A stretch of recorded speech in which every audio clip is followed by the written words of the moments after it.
Hello, and welcome to the latest episode of Feeding the Curious Mind. My name's John Pullen, and I'm a writer of fiction and non fiction books. First, a warning if you're eating, I would really stop right now, because the subject we're going to talk about today is eating mummies. And I don't mean your mother, I mean Egyptian mummies. The thing is, mummies were used for medicinal reasons in Europe, especially. Now, I'm not talking about now, I'm talking about many hundreds of years ago. When mummies were first uncovered by Europeans, um, they found a sort of black resin over the mummies. Now, at this time, bitumen, which is used on our roads these days, was thought to be very good at curing many diseases, including bubonic plague. This is better known as the Black Death. And of course, over the centuries, it has probably accounted for killing half the population of Europe. So we have these mummies, and then people are believing that, oh, it's bitumen, therefore this must also have sort of magical medicinal powers. So it started off by doctors recommending that people could rub these parts of the mummy into their skin externally. This was supposed to cure rashes, bruising, and even to fix broken bones.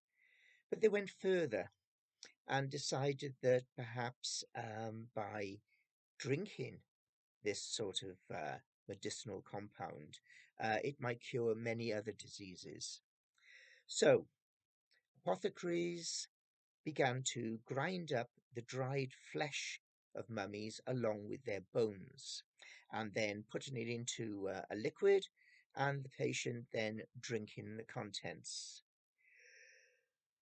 I don't know about you, but I probably wouldn't really fancy doing that. Here's an interesting point. Where did the word mummies come from? Well, it's the Persian for bitumen, mumia, and from that case we get the word mummy. Now, if you didn't think things could get weirder, they do. There was a shortage of mummies, big surprise. Therefore, it was suggested by some medical people that perhaps eating non mummies, in other words, people who have been deceased, would also work.